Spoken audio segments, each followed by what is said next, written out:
মোবাইলের মার্কেট কাঁপাতে চলে আসছে রেডমি নোট 15 প্রো প্লাস। এই ফোনটির ভিতরে কি রয়েছে আজকের এই ভিডিওতে সম্পূর্ণ বিস্তারিতভাবে আপনাদের সাথে আলোচনা করব। চলুন তাহলে ভিডিওটি শুরু করি। আর ভিডিওটি ভালো লাগলে চ্যানেলটি সাবস্ক্রাইব করে এবং একটি লাইক দিয়ে সাথে থাকবেন। এই ফোনের ডিসপ্লেতে থাকবে হলো অ্যামোলেড ডিসপ্লে, যার সাইজ হলো 6.67 ইঞ্চির এবং এটি ফুল এইচডি প্লাস। এর রেজুলেশন হলো 1220x2712 পিক্সেল। এর পিক্সেল ডেন্সিটি হলো 446 PPI. Screen to body ratio হচ্ছে 88.5%। স্ক্রিন প্রোটেকশন হিসেবে থাকবে হলো Corning Gorilla Glass Victus 12 protection. Brightness হিসেবে রয়েছে হলো 3000 নিটসের পিক ব্রাইটনেস। HDR10 প্লাসের সাপোর্ট থাকবে এবং রিফ্রেশ রেট হিসেবে থাকবে 120 হার্টজের রিফ্রেশ রেট এবং এর মাঝখানে একটি পাঞ্চ হোল থাকবে।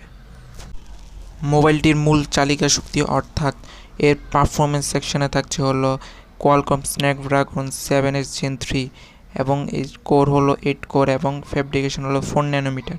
জিপিইউ হিসেবে থাকবে হলো অ্যাড্রেনো 710।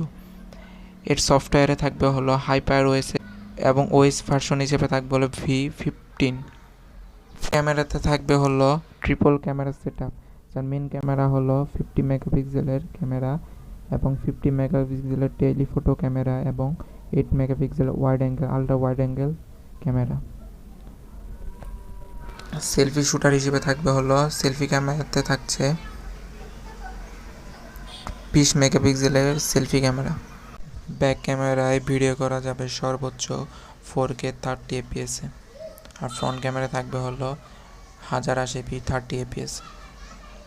মোবাইলের ব্যাটারিতে থাকছে হলো 6200 মিলিঅ্যাম্পিয়ারের ব্যাটারি এবং চার্জিং দিয়ে 90 ওয়াটের একটি চার্জার থাকবে। ইউএসবি টাইপ সি 2.0 এর সাপোর্টেড থাকবে। ইন্টারনাল মেমোরিতে থাকবে হলো RAM 12GB, internal storage 256GB, RAM type হবে LDDR5 র্যাম। আজকে এই পর্যন্ত আপনাদের কেমন লাগলো অবশ্যই কমেন্ট করে জানাবেন।